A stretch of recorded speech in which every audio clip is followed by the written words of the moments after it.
দর্শক, স্বাগত সবাইকে আমাদের নিয়মিত টক শো সরাসরি এই সময়। আমি জহিরুল আলম আজ আপনাদের সঙ্গে আছি। সমসাময়িক রাজনৈতিক প্রসঙ্গ নিয়ে প্রায়ই আমরা আলাপ করি এই অনুষ্ঠানে। আজও তেমনটি হবে। আলাপে যাব এবং অতিথিদের সঙ্গে পরিচিত হব। তার আগে দিনের শিরোনামগুলো বলছি। সামরিক শাসকদের হাতে গড়া দলের জনগণের জন্য কোনো দায়িত্ববোধ থাকে না বলেছেন প্রধানমন্ত্রী। স্বাস্থ্য পরীক্ষা শেষে হাসপাতাল থেকে বাসায় গেছেন খালেদা জিয়া। সময় হলেই রাজনীতি করবেন তিনি, বলেছেন মির্জা ফখরুল ইসলাম আলমগীর। দীর্ঘ ৪৫ বছর বাংলাদেশে আর্জেন্টিনার দূতাবাস চালু হয়েছে। এদেশে মানুষের ভালোবাসায় অভিভূত দেশটির সফলতা পররাষ্ট্রমন্ত্রী। বিশ্বকাপের পরে তাই সিদ্ধান্ত তারা নিয়েছেন। কুষ্টিয়া বিশ্ববিদ্যালয়ে ছাত্রী নির্যাতনের দায়ে অন্তরাসহ ৫ ছাত্রীকে হল ছাড়ার নির্দেশ দেওয়া হয়েছে, হল থেকে বহিষ্কার করা হয়েছে তাদেরকে। হাইকোর্টে এ বিষয়ে তদন্ত প্রতিবেদন সেটিও জমা দেওয়া হয়েছে। এইগুলো হচ্ছে দিনের প্রধান খবর। আলাপে যাওয়ার আগে পরিচিত হব অতিথিদের সঙ্গে। আমার সর্বপায়ে রয়েছেন অ্যাডভোকেট ABM রিয়াজুল কবির কাউসার, আওয়ামী লীগ নেতা, স্বাগত আপনাকে। মাঝে রয়েছেন জনাব সোহরাব হাসান, সিনিয়র জার্নালিস্ট, স্বাগত আপনাকে। এবং বাঁয়ে রয়েছেন ব্যারিস্টার রুমিন ফারহানা, সাবেক সাংসদ এবং হুইপ বিএনপি সহ আন্তর্জাতিক বিষয়ক সম্পাদক বিএনপি, স্বাগত আপনাকেও। রাজনৈতিক প্রসঙ্গেই আলাপ করতে চাই। শুরু করছি সোহরাব হাসান আপনার কাছ থেকে। আজকে নির্বাচনকে ঘিরেই সব দ্বন্দ্ব, সব বিরোধ, সব বাকযুদ্ধ, সব কিছুই নির্বাচন ঘিরে, আগামী নির্বাচন।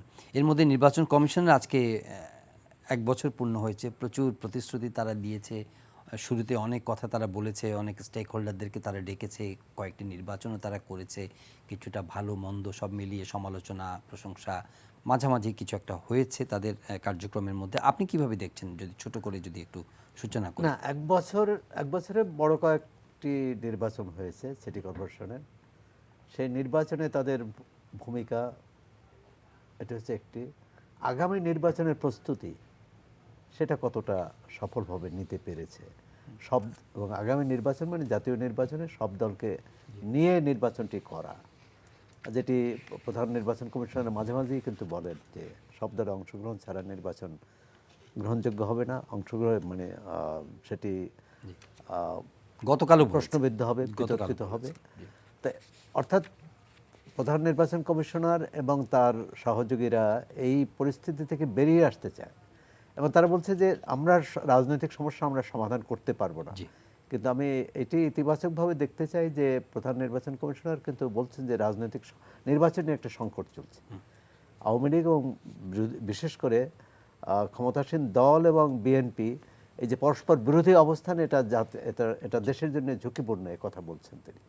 তো এই ঝুঁকিটা দেশের জনগণের জন্য, রাজনীতির জন্য, রাষ্ট্র কাঠামো, গণতন্ত্রের জন্য। সুতরাং এটা কিভাবে কাটানো যায়, এখন সেই দায়িত্ব তারও একেবারে কোনো দায়িত্ব নেই তা না, কারণ নির্বাচন কমিশন নির্বাচন করবে।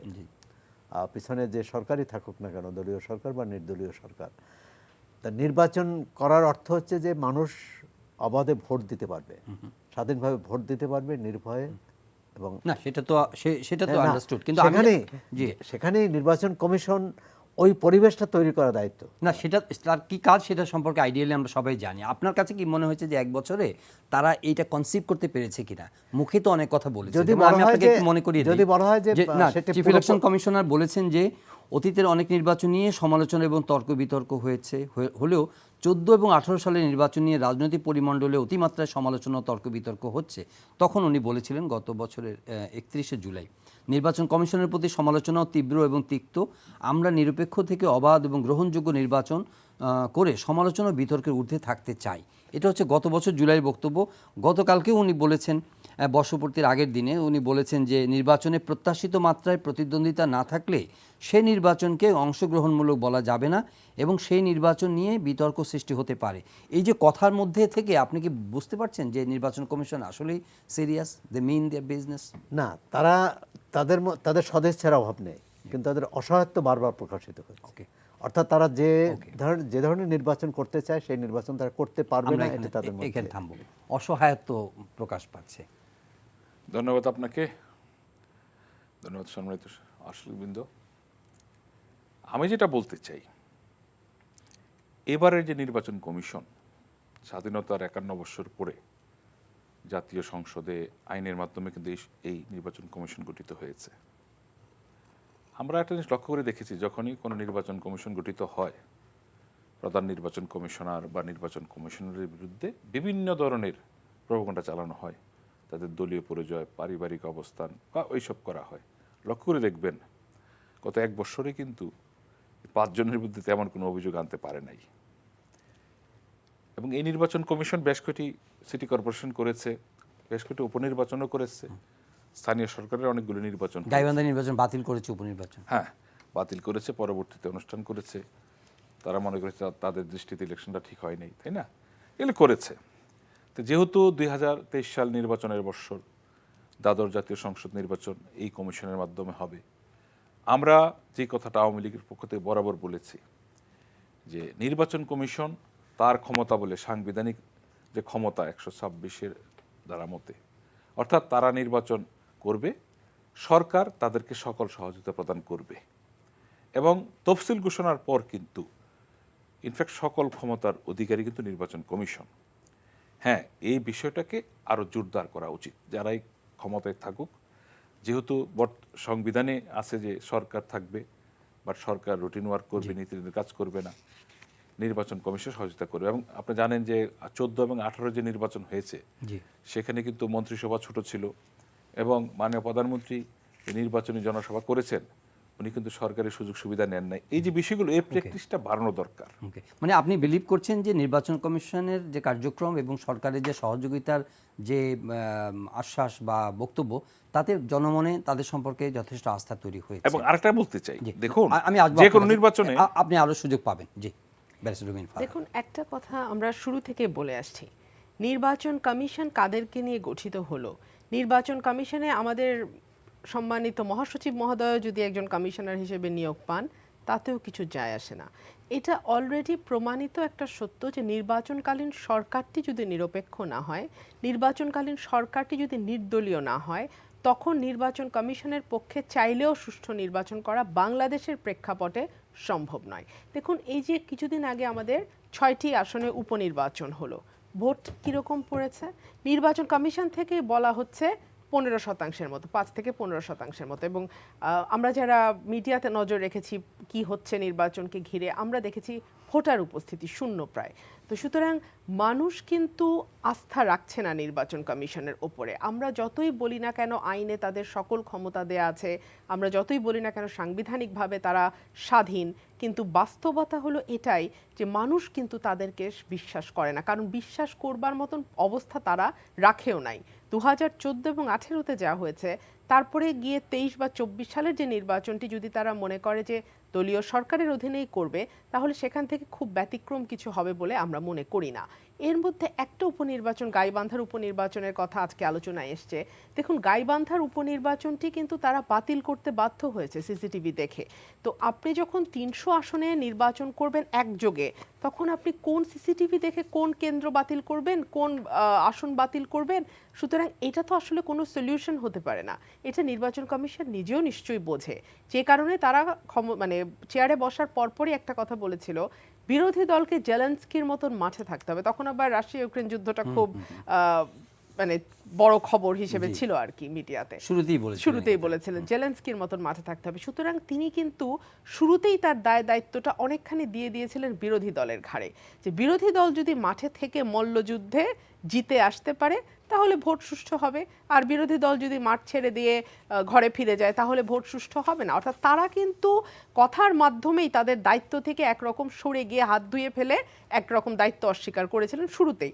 সুতরাং সেই জায়গা থেকে যদি আমরা চিন্তা করি, তারাও কিন্তু নিজেরাই বোঝেন যে এইরকম সরকারের অধীনে থেকে তাদের পক্ষে নির্বাচন সুষ্ঠু করা সম্ভব নয়। সোহরাব ভাই যেটা বলেছেন, তাদের অসহায়ত্ব, তাদের হয়তোবা সদিচ্ছার কোনো ঘাটতি নেই, হয়তোবা, কিন্তু সেই সদিচ্ছা তো যথেষ্ট নয়, তাদের সেই সামর্থ্য থাকতে হবে, তাদের সেই সাপোর্ট থাকতে হবে। সংবিধানের 126 অনুচ্ছেদের কথা আমরা কথায় কথায় বলি, সেখানে কি বলা আছে? বলা আছে যে রাষ্ট্র সকল রকম, সরকার সকল রকম মানে তারা যা যা চায় দিতে বাধ্য থাকবে, না দিলে কি হবে সেটা কিন্তু কোথাও বলা নাই। এবং যে কারণে আমরা দেখেছি যে মানে যখনই নির্দলীয় সরকারের বাদ দিয়ে দলীয় সরকার অধীনে কোনো নির্বাচন হয়েছে সেটা গ্রহণযোগ্যতা পায়নি। জি জনাব কাউসার, একটা বিষয় সেটা হচ্ছে যে পিপলস পারসেপশন অনুযায়ী ধরেন যে এই কমিশন সম্পর্কে যেটা আপনি বললেন যে 1 বছর যথেষ্ট মূল্যায়নের সময় নয়, বাট এখানে তারা কথাবার্তা যা বলেছে সেখানে, এবং ব্যারিস্টার রুমিন ফারহানও বলছেন যে ইলেকশন কমিশন যদি আপনি নিরপেক্ষ হয়ও তবু যদি আপনার এই যে সিস্টেম যদি এইভাবে ওয়ার্ক করে তাহলে হয়তো নির্বাচন সুষ্ঠু করাটা কতটা সম্ভব সেটা নিয়ে প্রশ্ন আছে। কিন্তু এটা তো ঠিক যে পারসেপশন অনুযায়ী রকিব কমিশন কিংবা হুদা কমিশনের তুলনায় এই কমিশনের মানুষের আস্থা বা মানুষের মানে দৃষ্টিভঙ্গিটা কতটা মানে তুলনা যদি করেন তো সেখানে তো একটা গুণগত মানে দেখুন, পার্থক্য আছে। বিষয়টা হলো যে কোনো একটা খেলায় দলের ভূমিকা গুরুত্বপূর্ণ না রেফারের ভূমিকা গুরুত্বপূর্ণ। আগামী দ্বাদশ জাতীয় সংসদ নির্বাচন 300 আসনে হবে। এখানে প্রায় 42,000 ভোট কেন্দ্র, 2.25 লক্ষ বুথ। প্রতিটা বুথে ইভিএম হলে ইভিএম বক্স থাকবে, নয়তো এমনিতে ব্যালট থাকবে। অর্থাৎ যেই দল 300 আসনে প্রার্থী দেবে তাদেরকে কিন্তু প্রতিটি বুথে তার সংগঠনের নেতা কর্মী বা তার পক্ষের মনোনীত প্রার্থীর পক্ষে লোক থাকবে। সেই অবস্থানটা রাজনৈতিকভাবে, সাংগঠনিকভাবে, সামাজিকভাবে সুদৃঢ় হতে হবে, এক পক্ষ হলে হবে না। কিন্তু আমরা করি কি, আমাদের নিজেদের ব্যর্থতাগুলো কখনো সরকারের উপর চাপাই দিই, কখনো নির্বাচন কমিশনের উপর চাপাই দিই। দেখো, নির্বাচন কমিশন কখনোই ধন্যবাদের পাত্র হতে পারে না, কারণ 4-5 জন নির্বাচন করবে, একজন জয়ী হবে, 4 জন কোনো না কোনোভাবে তাদের ব্যর্থতাগুলো কমিশনের উপর চাপাবে, এবং এটাই রেওয়াজ। আমরা কিন্তু খুব বলি, যেমন বলি 100 সংবিধানের 26-এ কি বলা আছে, তাই না, দেওয়া আছে। এবং আমি তো বলি যে তফসিল ঘোষণার পর তাদের যে কোনো ক্ষমতা অ্যাক্সেস করার সুযোগ আছে। আমি আরেকটা কথা বলতে চাই, না কিন্তু বিএনপি তো এটা বলে যে 14 ফেব্রুয়ারি নির্বাচনের আগেও যদি আপনারা তত্ত্বাবধায়কের আন্দোলন না করে দলীয় শক্তি অনুযায়ী নির্বাচনে যেতেন, কিন্তু আপনারা তো তত্ত্বাবধায়কের আন্দোলনই করেছেন এবং তত্ত্বাবধায়কটা আদায় করে নিয়েছেন, তখনও তো আপনারা দলীয় শক্তিমত্তা দেখাতে পারতেন। যে তত্ত্বাবধায়ের ভালো মন্দ তো আমরা পেয়েছি, 2 দলই পেয়েছি, আওয়ামী লীগও পেয়েছে, বিএনপিও পেয়েছে। আমি বলি কি, যেহেতু আগামী ডিসেম্বর বা জানুয়ারিতে নির্বাচন, যদি কোনো কারণে সংবিধানে কোনো পরিবর্তন না আসে বা না আনা যায়, কেন একটা বড় দল যদি সংবিধান আনতে চায় তাহলে কমিশনের সাথে বসতে হবে, সরকারের সাথে বসতে হবে, কেন আইন পরিবর্তন করলে পার্লামেন্টে যেতে হবে। যদি সেটা হতেও পারে, যদি না হয়, এই সংবিধানের আলোকে আগামী জাতীয় সংসদ নির্বাচন হবে আরপিওর বিধান মূলে, তাই না? তাহলে আপনাকে তো এই ফরম্যাটে থাকতে হবে, তাই না?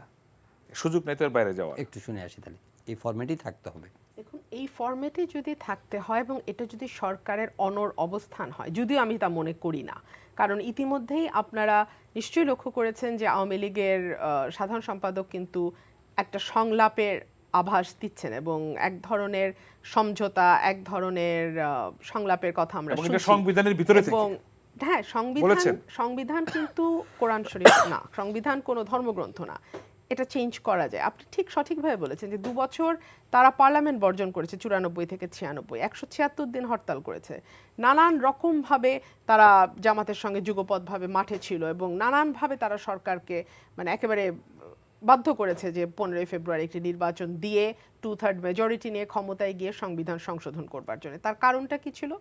এক মাগুরার উপনির্বাচন। সুতরাং একটা মাগুরার উপনির্বাচনে যদি আমি তর্কের খাতিরে ধরেও নেই যে কারচুপি হয়েছে, সেখানে অনিয়ম হয়েছে, বিশৃঙ্খলা হয়েছে, এখন তো তাহলে 300 আসনই মাগুরা, এবং এই কথাটি কিন্তু বারবার বলা হচ্ছে যে এখন 300 আসনই মাগুরা। সেখানে আপনারা কিভাবে আশা করেন? না ঠিক আছে, আপনি কন্টিনিউ করবেন, কিন্তু এমব্রায়ো বলে একটা কথা আছে, ওইটার জন্য কিন্তু বিএনপিকে এই জায়গাগুলোতে কিন্তু দোষারোপ করা হয় রাজনৈতিকভাবে, যে সূচনাটা তো ওখান থেকে এসেছে।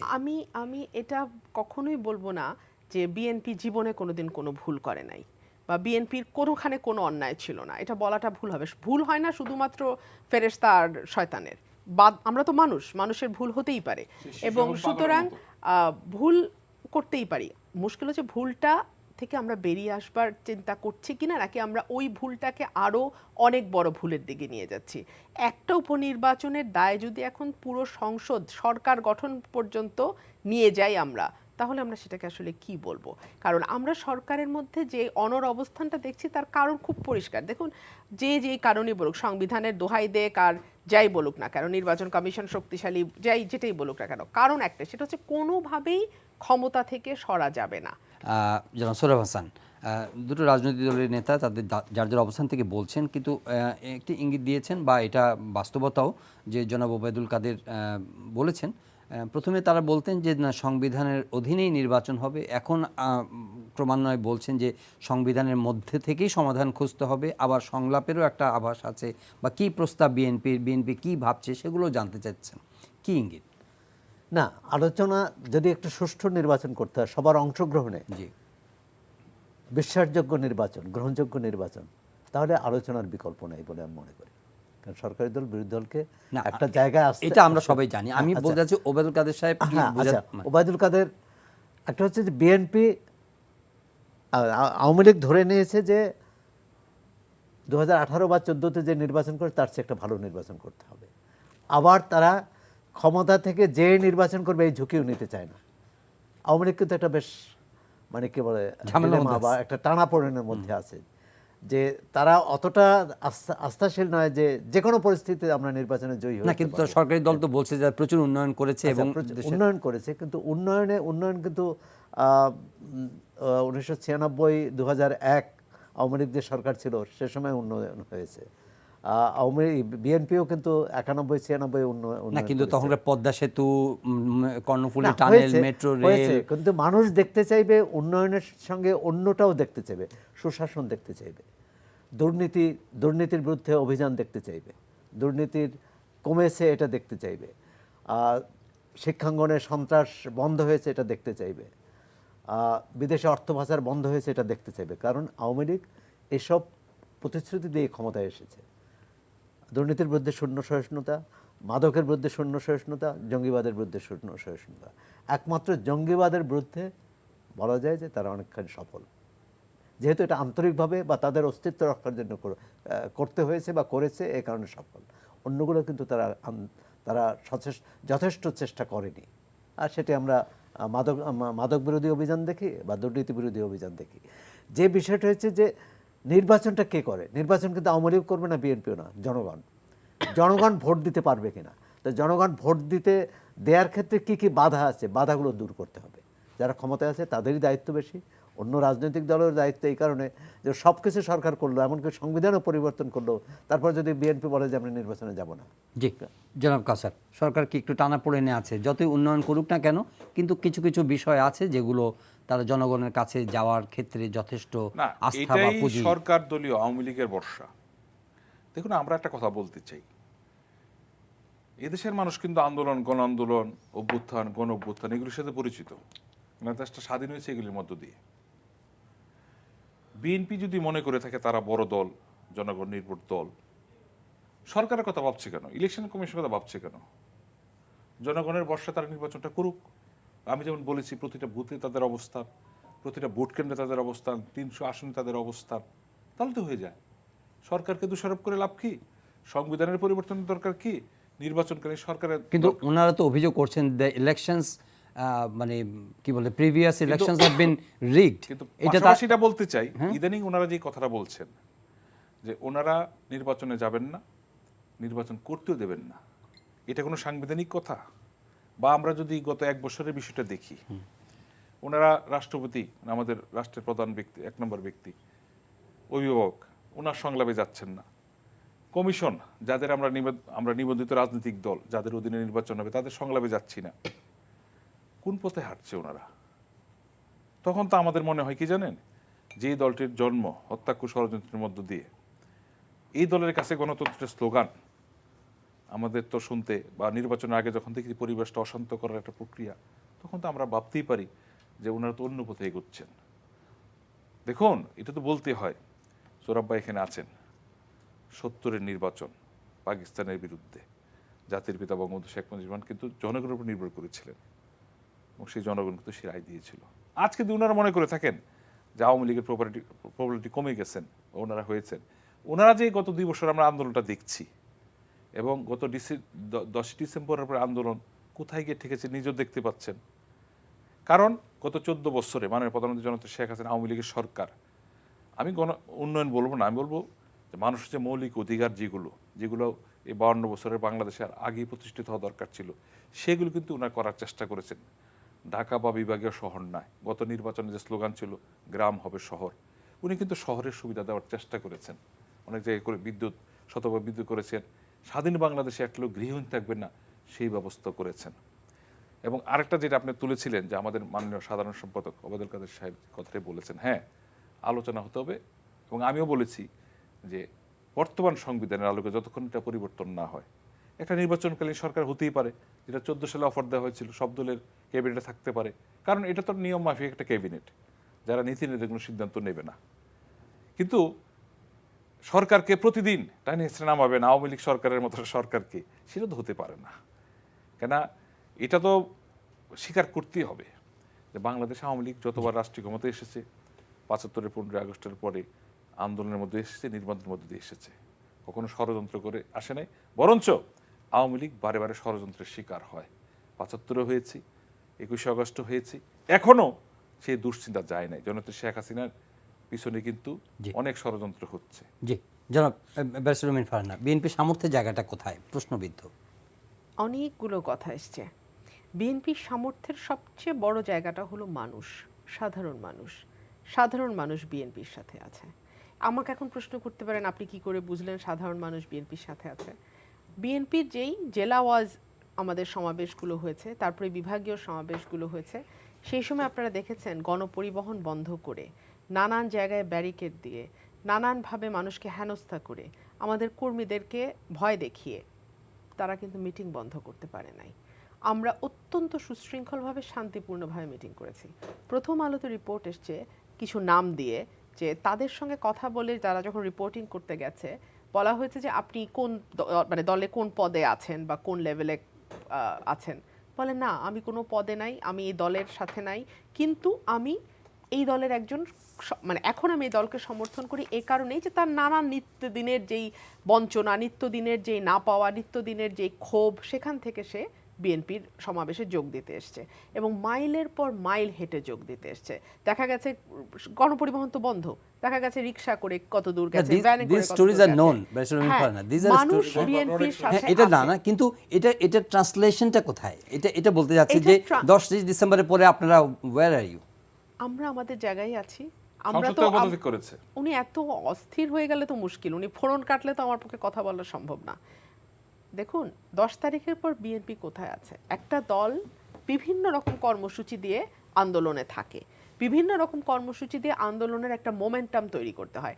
আজকে বললে কালকে আন্দোলন হয় না, সুতরাং একটা মোমেন্টাম তৈরি করার বিষয় আছে, দলের কর্মীদেরকে সংগঠিত করবার বিষয় আছে। আপনি দেখেন এই কতদিনের মধ্যে, এই 4-5 মাসের মধ্যে আমাদের 17 জন কর্মীকে গুলি করে মারা হয়েছে। আমাদের মহাসচিবের স্টেটমেন্ট দেখবেন, আজকে 17 জনকে গুলি করে মেরেছে পুলিশ। আমাদের 40 লক্ষ উপরে আমাদের আসামি করা হয়েছে। সুতরাং এগুলোর বাস্তবতা, এই বাস্তবতাগুলোর মধ্যে দিয়ে আমাদের যেতে হচ্ছে এবং এটা কঠিন বাস্তবতা। সুতরাং আমাদেরকে একদিনে আমরা সরকার ফেলে দেব আন্দোলন করে, না, সেটা সম্ভব না। এরশাদ সরকারকেও তো এত সব দল মিলে আন্দোলন করে 10 বছর লেগেছিল ক্ষমতা থেকে নামাতে। উন্নয়নের বড়াই করে আওয়ামী লীগ সরকার। আইয়ুব খানও তো উন্নয়নের দশক পূর্তি পালন করেছিল, তারপরে ক্ষমতায় থাকতে পারে নাই। আমাদের এদিকের মানুষ, প্রত্যেকটা অঞ্চলের মানুষের তো একটা ক্যারেক্টারিস্টিক্স থাকে। আমাদের এই সাবকন্টিনেন্টের মানুষ, আমরা কিন্তু 2টা ভাত কম খাবো, 2টা কাপড় কম পরবো, কিন্তু কথা বলতে চাই। আমরা আমাদের ভোটের অধিকারটা প্রয়োগ করতে চাই, আমরা স্বাধীনভাবে মুক্তভাবে রাজনীতি নিয়ে আলোচনা করতে চাই। এই জায়গাগুলোতে যখন আপনারা দেয়াল তুলে দিচ্ছেন এবং সরকারের মধ্যে যে তীব্র অসহিষ্ণুতা আমরা লক্ষ্য করি ভিন্ন মতের প্রতি, ভিন্ন দলের প্রতি, ভিন্ন মতাদর্শের প্রতি, এই তীব্র অসহিষ্ণুতা কিন্তু মানুষ পছন্দ করে না। আর তাছাড়া অ্যান্টি ইনকামবেন্সি ব্যাপার একটা আছে। আপনি 15 বছর ধরে একাদিক্রমে ক্ষমতায়, বাংলাদেশে 5 বছরের বেশি কাউকে মানুষ ক্ষমতায় রাখে না। যখন মোটামুটি সুষ্ঠু ভোটের প্রচলন ছিল বাংলাদেশে 91, 96, 2001 এবং 2008-এর নির্বাচন, আমরা দেখছি প্রতিবার কিন্তু গভর্নমেন্ট চেঞ্জ হয়ে গেছে। এই মানে 2008-এর সরকার আসবার পরে আমরা দেখলাম যে তত্ত্বাবধায়ক উঠিয়ে দেওয়ার পরে একই সরকার কখনো পারলে 300 আসনেই আওয়ামী লীগের। আচ্ছা, আউট অফ কনটেক্সট একটা প্রশ্ন করি, সেটা হচ্ছে যে এই প্রতিবারই সরকার বদল হয়েছে, anti incumbency factor very crucial বাংলাদেশের প্রেক্ষিতে, কিন্তু আওয়ামী লীগ যেটা বলে যে সরকারের ধারাবাহিকতা থাকলে উন্নয়নটা আরও বেগবান হয় এটা নিশ্চিত করা যায়, আপনি বিলিভ করেন কিনা? যে কোনো স্বৈরশাসকই এই কথা বলবে, কিন্তু আপনি অমর্ত্য সেনের বই দেখেন, তিনি সেখানে উন্নয়নকে কিভাবে ডিফাইন করেছেন। যেখানে কথা বলবার স্বাধীনতা থাকে না, যেখানে গণতন্ত্র থাকে না, সেখানে উন্নয়ন হতে পারে না, টেকসই উন্নয়ন হওয়া সম্ভব নয়। যে কারণে শ্রীলঙ্কা এবং পাকিস্তান, সাউথ এশিয়ায় একমাত্র এই দুটো দেশ গেছে IMF এর কাছে, আর থার্ড কান্ট্রি হচ্ছে বাংলাদেশ। এত উন্নয়নের বড়াই করছেন, এলসি পর্যন্ত খুলতে পারছেন না। নিত্য প্রয়োজনীয় জিনিস বলতে আমি ওষুধের কথা বলছি, আপনি অন্য জিনিস সরিয়ে রাখেন, ওষুধ আমদানি করবে সেজন্য এলসি খোলা যাচ্ছে না। মার্জিন 100% দিয়ে বসে আছে ব্যবসায়ীরা, টাকায় তো দিতে হয়, ব্যাংক না ডলারে পাঠাবে, ব্যাংক বলছে আমাদের কাছে ডলার নাই। ভোগ্যপণ্য, তেল, সয়াবিন তেল, ছোলা, চিনি, চাল, ডাল, এগুলো নিয়ে জাহাজ এসে নোঙর করে আছে, মাল খালাস করতে পারছে না, কারণ পেমেন্ট পরিশোধ করা হয়নি। সেই সঙ্গে যুক্ত হচ্ছে জাহাজ ভাড়া, সুতরাং ড্যামারেজ দিতে হচ্ছে একদিকে, অন্যদিকে মাল খালাস করতে পারছে না। অর্থনীতির কোন দিকটাকে আপনি মজবুত বলবেন? ব্যাংকিং খাত ধ্বংস করা হয়েছে, কয়েকটা পরিবারের হাতে ব্যাংক তুলে দেয়া হয়েছে, এক একটা ব্যাংকে হাজার লক্ষ কোটি টাকা মন্দরিন, এবং আমাদের সরকারি হিসাব মতে মন্দরিন 1,34,000 কোটি টাকার উপরে। আর অর্থনীতিবিদরা বলছেন কার্পেটের নিচে লুকানো মন্দরিন যদি আপনি এর সঙ্গে যুক্ত করেন, এটা 3.5 থেকে 4 লক্ষ কোটি টাকা। আপনি যদি বিদ্যুৎ সেক্টর দেখেন, এত বড়াই, আমাদের বিদ্যুৎ প্রয়োজনের চেয়ে দ্বিগুণ পরিমাণ আমরা উৎপাদন করতে পারি, মানে উৎপাদন সক্ষমতা আমাদের এত বেশি, 26,000 না 25,000 মেগাওয়াট সরকারি হিসাব মতে, আর পিক আওয়ারে লাগে 13,000 মেগাওয়াট। এই যে গ্রীষ্ম মৌসুম আসছে, জ্বালানি উপদেষ্টা বলছেন প্রধানমন্ত্রীর, আপনারা ওয়াদা করুন দিনের বেলা আপনারা বাতি জ্বালাবেন না, ফ্যান চালাবেন না। মানে এই যে ক্রাইসিস, ক্যাপাসিটি চার্জ দিতে হচ্ছে কয়েক হাজার কোটি টাকা করে। সুতরাং এই ক্রাইসিসগুলো তো এই সরকার করেছে, কেন করেছে? কিছু ব্যক্তির হাতে, কিছু গোষ্ঠীর হাতে হাজার হাজার কোটি টাকা তুলে দেবার জন্য। এবং এই যে এই টাকাটা, যেই টাকাটা বিদ্যুৎ খাত থেকে বা ব্যাংকিং খাত থেকে তারা মেরেছে বা মেগা প্রকল্প থেকে লুট করেছে, সেই টাকাটাও তারা দেশে রাখে না, সেই টাকাও দেশের বাইরে। তাহলে সরকারের ধারাবাহিকতা কোনো ইতিবাচক, বাংলাদেশের মতন জায়গায় সরকারের ধারাবাহিকতা অত্যন্ত নেতিবাচক, কারণ তারা মনস্টার হয়ে যায়। জনাব সোহরাব হাসান, এই আলোচনার মধ্যে আপনারা সবাই ইঙ্গিত করছেন যে যেন একটা সংলাপ বা একটা সমঝোতার কোনো বিকল্প নাই, এবং সেটার কিছুটা রে অফ হোপ আছে দেখা যাচ্ছে। তার মধ্যে আবার বেগম খালেদা জিয়া হসপিটালে গেছেন, ওনার স্বাস্থ্য পরীক্ষা করে বাসায় ফিরে গেছেন, কিন্তু উনিও বেশ কয়েকদিন ধরে এক ধরনের আলোচনায় আছেন। যদিও আইনমন্ত্রীকে প্রশ্ন করার প্রেক্ষিতে উনি বলেছেন যে রাজনীতি করতে কোনো বাধা নেই। এটা তারপরে এটা নিয়ে মন্ত্রীদের মধ্যেও নানা ধরনের বিষয়টা, কি অন্য কোনো অ্যাঙ্গেল আছে কিনা এই আলোচনার? না, এক হচ্ছে সাম্প্রতিক আওয়ামী লীগের নেতাদের বক্তৃতা বিবৃতিতে এটা মনে হচ্ছে যে তারা বিএনপিকে নির্বাচনে আনতে চায়, ওকে, এবং তাদের শর্তেই অনেকটা, মানে সংবিধান অক্ষুণ্ণ রেখে কিছু ছাড় দিতে চায়। সেক্ষেত্রে খালেদা জিয়ার রাজনীতিতে আসা একটা ছাড় হতে পারে। যে বিষয়টা হলো যে খালেদা জিয়ার দলের চেয়ারপারসন এবং দলের একক নেত্রীও, মানে দলের সবার কাছেই তার গ্রহণযোগ্যতা, তার ভাবমূর্তি উজ্জ্বল বলে মনে করি। তো সেক্ষেত্রে খালেদা জিয়া, বিএনপি মনে করে যে তাকে অন্যায়ভাবে এবং রাজনৈতিকভাবে তাকে কারাগারে রাখা হয়েছে, মানে রাজনৈতিক মামলায়, যেটি ন্যায্য নয় বলে তারা মনে করে। তো সেক্ষেত্রে তিনি রাজনীতিতে আসবেন। আমি একটু কিউরিয়াস, জানি উনি তো এখন দলের চেয়ারপারসন নেই, বেগম খালেদা জিয়া, উনি ভারপ্রাপ্ত তো একজন। না, এটা হচ্ছে ভারপ্রাপ্ত হিসেবে দায়িত্ব পালন করছেন না জনাব তারেক রহমান? না, তার মানে উনি তো পদের মধ্যে এখন। না, আমি বলছি এক্ষেত্রে যেমন ধরেন চেয়ারম্যান থাকে আর ভারপ্রাপ্ত চেয়ারম্যান থাকে, জি, বা নির্বাহী না, ভারপ্রাপ্ত থাকেন তাহলে কি না, একটা হচ্ছে যে উনি যখন দায়িত্ব পালন করতে পারবেন না তখন ভারপ্রাপ্ত করবেন, কিন্তু উনি যেটা করবেন। আর বিএনপি বা জাতীয় পার্টি, এই দুইটি দলের গঠনতন্ত্র এমন যে এক নম্বর ব্যক্তি সর্বময় ক্ষমতার অধিকারী। এই যে তারেক রহমান যে ভারপ্রাপ্ত চেয়ারম্যান, এটা কিন্তু কাউন্সিলে হয়নি বা স্থায়ী কমিটি, যেকোনোভাবেই হোক, যেকোনোভাবেই করেছেন, উনি করেছেন। তার মানে কি উনি এখন ওই দায়িত্বটি পালন করছেন না? না, তিনি চেয়ারপারসন আছেন, ভারপ্রাপ্ত থাকলেও চেয়ারপারসন আছেন। ওকে, এবং চেয়ারপারসনের তার যে দায়িত্ব, সেই দায়িত্ব তিনি যে কোনো সময় পালন করতে পারেন। ওকে, যে বিষয়টি আসছে আওয়ামী লীগের নেতারা যেটি কেউ বলেন এবং কেউ বলেন না, আর সেটি হচ্ছে যে সাধারণ সম্পাদক আজকেও বলছে যে খালেদা জিয়া রাজনীতি করলে আমাদের কি, আমাদের এ নিয়ে মাথা ব্যথা নাই, মানে রাজনীতি করুন এটাই চায়। একটা হচ্ছে তার শারীরিক অবস্থা কি রাজনীতি করার মতো, দ্বিতীয় হচ্ছে যে তিনি যে তার শাস্তি স্থগিত সেটা কিন্তু তিনি গুরুতর অসুস্থ বলে তার পরিবারের পক্ষ থেকে আবেদন জানানো হয়েছে। তখন আবার আওয়ামী লীগ নেতারা এই কথা বলবে কিনা যে তিনি তো অসুস্থ নন, তাহলে তাকে তো আবার তার শাস্তি ভোগ করতে হবে। মানে বিএনপির মহাসচিব সহ অনেকে কিন্তু এই প্রশ্নটি তো করেছেন যে এটি একটি ফাঁদ কিনা, টোপ দেওয়া হচ্ছে কিনা। যদি আমরা ধরে নেই যে টোপ দেওয়া হচ্ছে না, আওয়ামী লীগ নেতারা চান যে খালেদা জিয়া রাজনীতি করুন। সিনসিয়ারলি তারা চাচ্ছেন যে উনি রাজনীতি করুন। সেটার মধ্যে তো এক ধরনের এক ধরনের রাজনৈতিক কৌশল নমনীয়তা আছে। না রাজনৈতিক কৌশলও কি নেই? না, রাজনৈতিক কৌশল আছে, এক ধরনের নমনীয়তা আছে। কারণ বছরখানেক আগে তাকে কিন্তু এরকম কথাও বলা হয়েছে আওয়ামী লীগের শীর্ষ পর্যায় থেকে যে বাড়াবাড়ি করলে আবার জেলে যেতে হবে। জি, বাড়াবাড়ি 10 মানে সামনে কি? কি বলা রাজনীতি। হয়েছিল? জি, তা আমি মনে করি যে এর মধ্যে এবং এই যে বলা হয় যে আওয়ামী লীগের যে এইসব আলোচনার কথাবার্তা বা একটু উদারতা দেখাচ্ছে, এটি তো স্বেচ্ছায় দেখাচ্ছে না, জি। এটা আন্তর্জাতিক চাপও আছে। জি, জনাব। সুতরাং আন্তর্জাতিক সুরাব ভাই যে কথাটা বলেন বাড়াবাড়ি, আমরা তো সবাই শুনেছি বিএনপির বক্তব্য এসেছে যে 10 ডিসেম্বরের পরে কার নির্দেশে দেশ চলবে শুনিনি আমরা।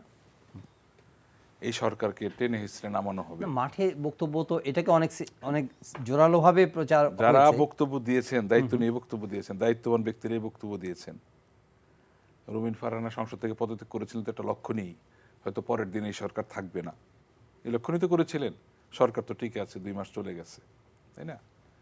কোন কথাটা বলেন না? আমাদের এখন প্রায় 32টা চ্যানেল, 26টা চ্যানেলে টক শো, প্রতিদিনই তো কথা বলছেন। কেউ কি নিগৃহীত হয়েছেন? হননি। হ্যাঁ, কথা বলতে কি যে অর্থনৈতিক দুরবস্থা তুলে ধরেন, ডলার, আজ পর্যন্ত স্পেসিফিক কেউ কমপ্লেন করেছে যে এলসি করতে পারছেন না? আসলে এগুলো এক ধরনের গুজব, আতঙ্ক ছড়ানো হয়। সামনে রমজানের জন্য যে নিত্য পড়েন যে কটা বিষয় সরকারের পক্ষ থেকে বারবারে বলা হয়েছে যে প্রয়োজনীয় খাদ্য আছে, কোনো সমস্যা নেই, কিন্তু ওনারা বারবার বলতে চাচ্ছেন এলসি হচ্ছে না, খাবার আসছে না, কোথায় পোর্টেড গেছে। এলসি তো একটা গ্যারান্টি, তাই না? আসছে। এই ডলার সংকট তো আমাদের সব দেশে। আইএমএফের কাছ থেকে লোন নেওয়া ওই সময় আমরা কি আগে লোন নিইনি? বাস্তবতার পরিপ্রেক্ষিতে এটা হয়েছে। কিন্তু এটাকেও একটা গুজব বিষয় চালানো হয়, কেন নিয়েছে, কি করেছে। কই পাকিস্তান শ্রীলঙ্কা যে প্রশ্নের সম্মুখীন হয়েছে, বাংলাদেশ কি সেই সম্মুখীন হয়েছে? হয় নাই। অল্প সময়ের নোটিশ কিন্তু এটা পেয়েছে, প্রথম কিস্তিটাও পেয়ে গেছে। হ্যাঁ, আপনি একটা কোশ্চেন তুলেছিলেন যে টানা সরকার। দেখুন, জননেত্রী শেখ হাসিনার নেতৃত্বে কিন্তু 96 সালে 21 বছর পর আওয়ামী লীগ রাষ্ট্রীয় ক্ষমতায় আসে। বলা যায় এই যে আমরা বলি মৌলিক অধিকার, গণ উন্নয়ন, যেটা এটা কিন্তু জননেত্রী শেখ হাসিনা শুরু করেছিলেন। সারা দেশের অবকাঠামো যেটা স্বাস্থ্য শিক্ষা খাতে শুরু করেছিলেন। দেখুন, আমরা 80-র দশকে কিন্তু আমরা কিন্তু 9 বছরেই ক্যাম্পাস থেকে বেরিয়েছি। ক্যাম্পাসে একসময় কিসের আওয়াজ শোনা যেত, এখন কিন্তু বাংলাদেশের কোথাও সেশন জট নেই। বাংলাদেশে এমন কোনো স্কুল কলেজ নেই যেখানে বসার জায়গা নেই। এগুলি কিন্তু করেছেন, বক্তৃতা দেন নাই, যে ইস্তার দিয়েছেন সেটা করেছেন। এখন কিন্তু সেগুলি হচ্ছে না। কিন্তু সৌরভ ভাই যে কথাগুলো বলেছেন সেটা কি আপনি একটু করবেন, অ্যাড্রেস করবেন? যে জিরো টলারেন্সের বিষয়গুলো আসছে, গভর্নেন্সে জিরো টলারেন্স, দেখুন মাদকে জিরো এই টলারেন্স, আমাদের দারিদ্র্য Corruption-এ সীমা, zero tolerance। আপনি আমাদের লক্ষ্য করে দেখেছেন আমাদের অনেক মন্ত্রী এমপি নেতারা দুদক থেকে মুক্তি পাচ্ছেন না, আইনের আওতায় আসছেন। এটা বুঝতে হবে। সরকারি দলে করোনার আগে যে উৎসব শুরু হয়েছিল সেটা লক্ষ্য করে দেখেছেন, এখনো কিন্তু চলছে। কই সরকারি দল কোনো ছাড় দেওয়া হচ্ছে না। এটা কোন সরকারের সময় কোন সরকারি দলের বিরুদ্ধে কিন্তু হয় না। কিন্তু আপনি বলছেন আমরা এই প্রক্রিয়াটা চালু রেখেছি। বলি এই যে পারসেপশন, মানে যে ফাইন্যান্সিয়াল সেক্টরের গভর্নেন্স নিয়েও কিন্তু সিরিয়াস পারসেপশন তৈরি হয়েছে। হয়তো আপনি বলছেন যে অনেক কিছু আপনি এগ্রি করছেন না, কিন্তু ফাইন্যান্সিয়াল সেক্টরটা খুব ভালো চলছে, ব্যাংকিং সেক্টরটা খুব ভালো চলছে, ক্যাপিটাল মার্কেট খুব ভালো চলছে, এরকম পারসেপশন তো আমাদের শেয়ার বাজার নিয়ে, শেয়ার বাজারে অতিরিক্ত, নট ইন পার্টিকুলার শেয়ার বাজার, আমি বলছি ওভারঅল একটা পারসেপশন আর কি ফাইন্যান্সিয়াল সেক্টর। না সেটা যতটা না হচ্ছে ততটা প্রচার করা হচ্ছে যে সরকারকে বিব্রত করা যায় কি না। দেখুন, এই বৈশ্বিক বিপর্যয়ে আমরা লন্ডন শহরে দেখছি রেশনিং করা হচ্ছে। বাংলাদেশে কি এমন কোনো একটা পণ্যের রেশনিং করা হয়েছে? বরঞ্চ লক্ষ্য করে দেখেন, করোনার সময় করে এখনও 1 কোটি লোক, মানে 5 কোটি লোককে কিন্তু সামাজিক বেষ্টনীতে আনা হয়েছে। 10 টাকা কেজি, 30 টাকা কেজি বা বিভিন্ন প্রকারে বয়স্ক ভাতা এই যে আনা হয়েছে, এটা কিন্তু সরকার করছে। ওনারা যেটা বলছেন টিসিবির লাইন, অবশ্যই মানুষ সাশ্রয়ী হতে চায়, একটু কম নিতে চায়, কিন্তু সরকার কিন্তু পর্যাপ্ত জিনিস মজুত রেখেছে বা বিতরণ করতে পারছে, এবং সেটা আজকে সামনে ক্যাবিনেট মিটিংও সিদ্ধান্ত রমজানেও সেটা পারবে, যে ওএমএস এর মাধ্যমে, তাই না? এই জিনিসটা যেন এটা দেখতে হবে, কিন্তু ওনারা একটা গুজব আতঙ্কের মধ্যে দেশবাসী রাখতে চান। জি। এই দিয়ে তো নির্বাচনী বৈতরণী পার হওয়া যাবে না। জি বেসরুমিন ফারহানা, গুজব দিয়ে আতঙ্ক ছড়িয়ে নির্বাচনী বৈতরণী পার হওয়া যাবে না। এই কথাটা আওয়ামী লীগ নিজে মনে রাখলে সবচেয়ে ভালো হয়। গুজব বলেন, প্রোপাগান্ডা বলেন, মিথ্যা বলেন, এটা আওয়ামী লীগের চেয়ে ভালো কেউ জানে না। আমি দুটো উদাহরণ দেই। আমি জানি না ক্ষমতায় থাকলে কি মানুষ পত্রিকাও পড়ে না, দেশের খোঁজ খবরও রাখে না, নাকি মনে করে যে ক্ষমতা চিরস্থায়ী একটা ব্যাপার, দেশের সাধারণ মানুষ কেমন আছে, কি অবস্থায় আছে এটা না জানলেও চলবে। আমার একটা কলাম প্রকাশিত হয়েছিল মানব জমিনে গত 14 তারিখে, চাপা থাকছে না ডলার সংকটের ভয়াবহতা।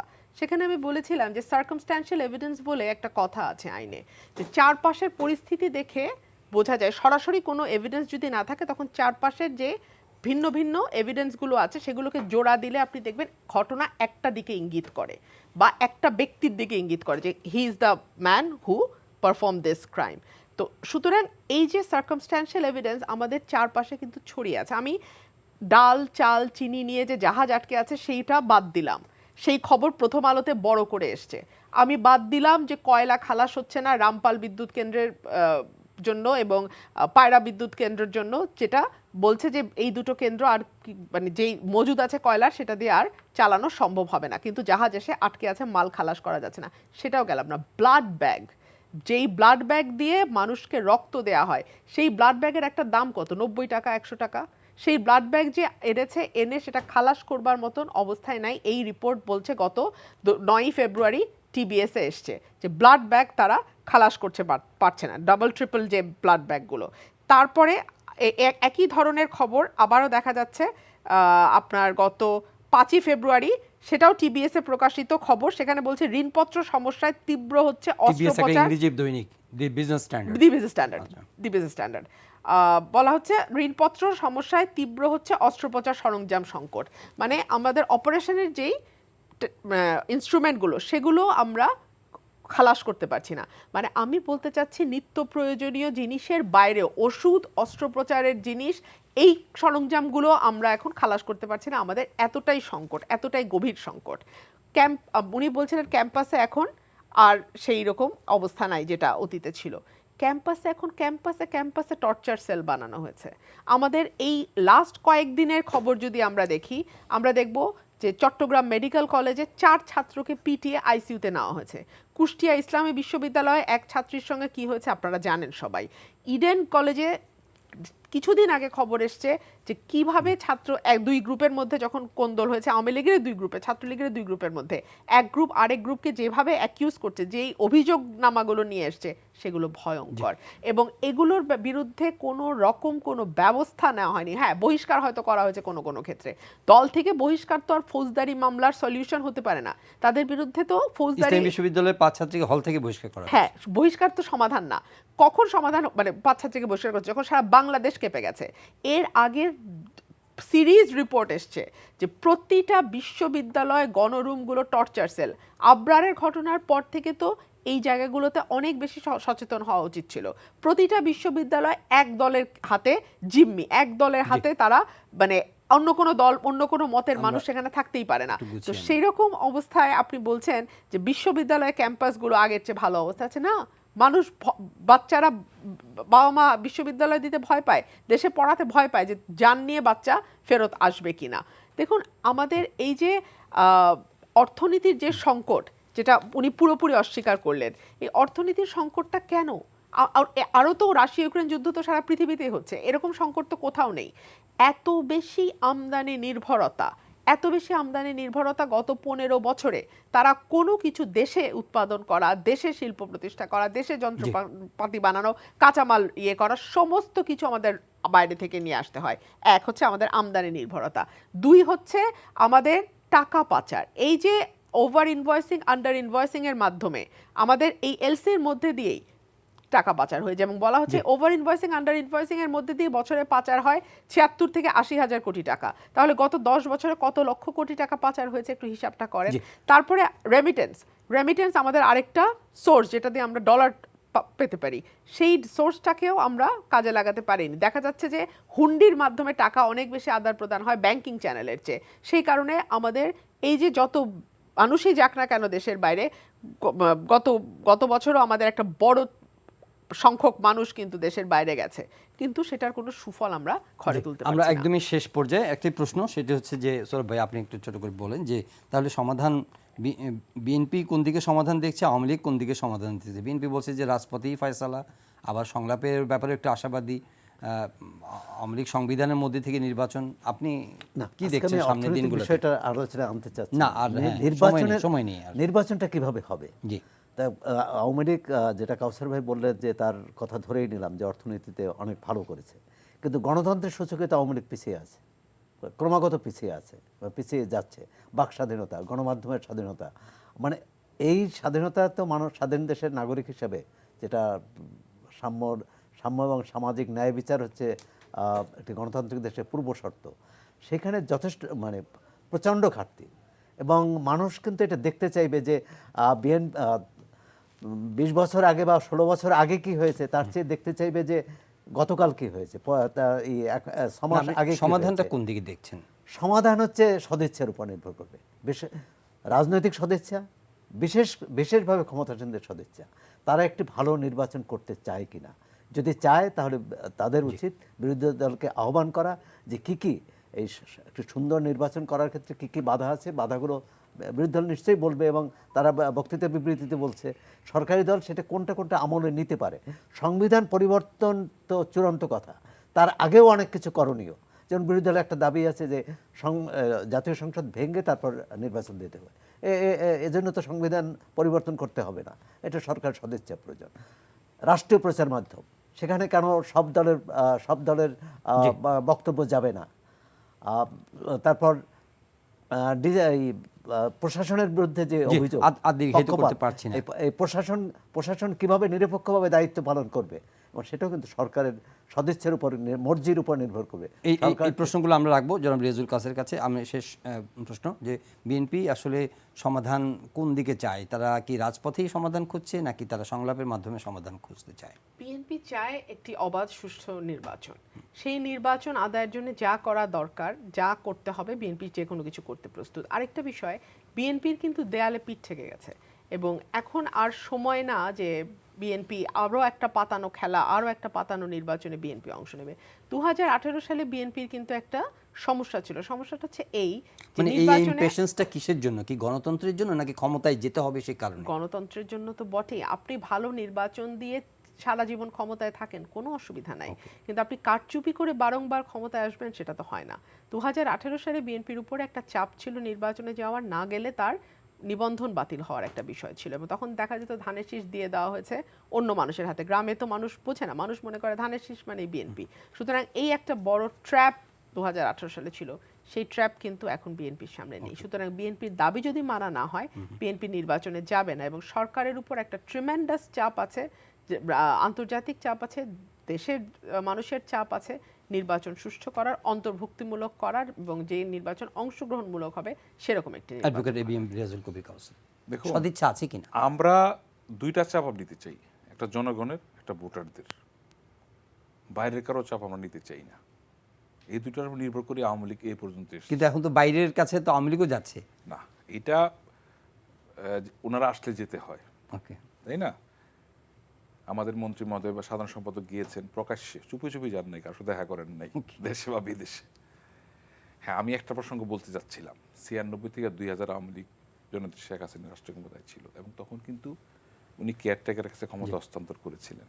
আপনার মনে আছে 2001 সালের পয়লা অক্টোবরের পরে সারা বাংলাদেশে আওয়ামী লীগ নেতা কর্মীদের উপর কি পরিমাণ অত্যাচার চালানো হয়েছিল। শুধু এটা না, আমি যেটা শুরু করেছিলাম, তখন জননেত্রী শেখ হাসিনা জনবান্ধব মানুষের মৌলিক অধিকারের কাজগুলি শুরু করেছিলেন, রাস্তাঘাট।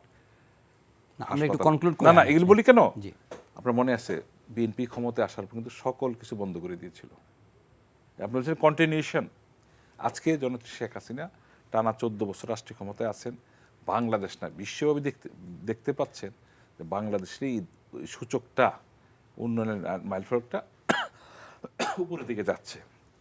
দেখুন, এই ডলার সমস্যা বা আর্থিক সমস্যা শুধু ইউক্রেন রাশিয়ার জন্য আমাদের না, ইউরোপীয় আমেরিকার না আমরা পলিটিক্যাল ইয়াটাকে একটু ছোট না, করে তাই না? নিয়ে আসি, আমরা শেষ মনে করে করি দিই। কি নির্বাচন করতে গেলে নির্বাচন কমিশনের মুখ্য করতে চান, আমরা দায়িত্বটা রাজনৈতিক দল নিতে চাই, সিদ্ধান্ত জনগণ এবং ভোটারদের। তাদের কাছে না থেকে এই দুশ্চাপানোর রাজনীতি থেকে বেরিয়ে আসতে হবে, নিজেদের ব্যর্থতা অন্যের উপর চাপানোর দিকে বেরিয়ে আসতে হবে। তাই তো দেখছি। আর আমরা মনে করি আওয়ামী লীগ, ওনারা তো অনেক কিছু দেখবেন, আমরা দেখতে চাই এ দেশে অনির্বাচিত অসাংবিধানিক সরকার যেন আর না আসে, কারণ এটার ভুক্তভোগী আওয়ামী লীগ বরাবর হয়েছে, ওইদিকে আমরা যেতে চাই না। আর আমরা আওয়ামী লীগ বারে বারে ষড়যন্ত্রের শিকার হয়েছি, আমরা আর সেই শিকার হতে চাই না। যখন ওনারা নির্বাচন বলেন, হুমকি দিচ্ছেন নির্বাচন ঠেকাবেন, তার মানে কি দেশে একটা অস্থিরতা অচল অবস্থা তৈরি করতে যাচ্ছেন। সে কথায় তো নির্বাচন নাও হতে পারে, তার পরিণতি কি হবে? অসাংবিধানিক সরকার। কারণ এই পার্লামেন্টের মেয়াদ আগামী 30শে জানুয়ারি, এর মধ্যে নির্বাচন করতে হবে, তাই না? কিন্তু আমরা যখন দেখি যে আমরা নির্বাচনে যাব না, নির্বাচন করতে দেব না, যেটা 14 সালে করেছিলেন, 14 সালে কিন্তু ওনারা এটাই ভেবেছিলেন যে আমরা বিএনপি না গেলে হয়তো দেশে নির্বাচন হবে না। যখন হয়ে যাচ্ছিল তখনই কিন্তু এই সারা বাংলাদেশে আগুন তো সন্ত্রাস সরকারের সদিচ্ছা আছে, তাই না? ভালো নির্বাচন এবং করার। আমাদের দলের পক্ষ থেকে সরকারের পক্ষ থেকে বারবার বলা হচ্ছে আমরা অংশগ্রহণমূলক নির্বাচন চাই, প্রতিনিধিমূলক নির্বাচন চাই। যদিও আমাদের আইনে নির্বাচনী আইন বা বিধিমালায় কোথাও নেই, যেটা প্রায় বলেন যে কত % ভোট হলে নির্বাচন বৈধ অবৈধর বিষয় হবে। এই যে পাবলিক কনসেশন যেটা নিয়ে যেতে চান, যে আমাদের উপনির্বাচনগুলিতে হ্যাঁ ভোটের সংখ্যা কম হচ্ছে, এই ব্যর্থতা কিন্তু রাজনৈতিক দলের আমাদের, যে আমরা ভোটার আনতে পারি নাই। শুধু আওয়ামী লীগের না, সকল রাজনৈতিক দলের যারা অংশগ্রহণ করেন, এটা যদি সরকার বা নির্বাচন কমিশন উপর চাপাই, এটা ঠিক হবে না। ধন্যবাদ। আজকে আর সময় নেই। ধন্যবাদ ব্যারিস্টার রবিন ফারহানা, ধন্যবাদ জনাব সোহরাব হাসান এবং অ্যাডভোকেট ABM রিয়াজুল কবির কাউসার, আপনাদের তিনজনকে। প্রিয় দর্শক, আজকের এই সময় শেষ করছি। দেখা হবে আবারও পরের অনুষ্ঠানে। চাইলে আপনার অনলাইনে অনুষ্ঠানটি দেখতে পারেন, ভিজিট করুন ntvbd.com। এছাড়া ইউটিউব ভেরিফাইড ফেসবুক পেজে আমাদের জনপ্রিয় অনুষ্ঠান খবরের আপডেট চাইলে আপনারা জেনে নিতে পারেন।